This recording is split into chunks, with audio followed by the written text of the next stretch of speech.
دوستوں نے نظر بد کے بارے میں پوچھا ہے کہ کیسے کون سا دم کیا جائے، کون سی دعا پڑھی جائے۔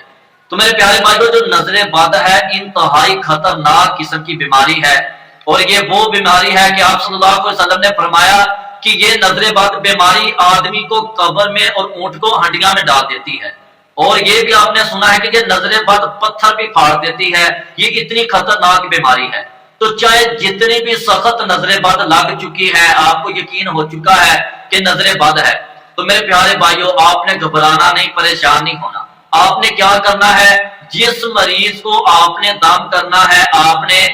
اس مریض کے اوپر یا اپنے آپ کو کسی بھی آدمی کو نظر بد لگ چکی ہے، تو آپ نے کیا کرنا ہے کہ اپنا دایاں ہاتھ اس آدمی کے اوپر ساتھ پر یا کمر پر رکھنا ہے، اور سب سے پہلے 3 دفعہ الحمد شریف سورۃ الفاتحہ، قرآن کریم کی سب سے پہلی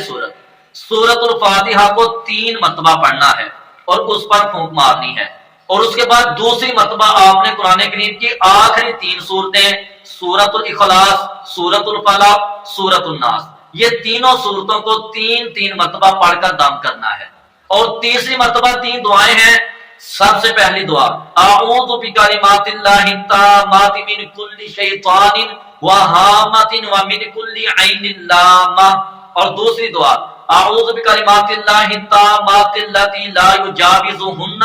بر ولا فاجر من شر ما خلق، اور تیسری دعا بسم اللہ ارقیکا واللہ یشفیکا من کل داء یؤذیکا من شر کل نفس او عین حاسد اللہ یشفیکا بسم اللہ ارقیکا۔ جی میرے پیارے بھائیو، یہ دعائیں آپ صلی اللہ علیہ وسلم نظر بد کے لیے یا دیگر بیماریوں کے لیے خود پڑھ کر دم کیا کرتے تھے، حسن و حسین رضی اللہ تعالیٰ عنہ کو۔ تو آج ہم بھی ان دعاؤں کے ذریعے نظر بد کا علاج کر سکتے ہیں۔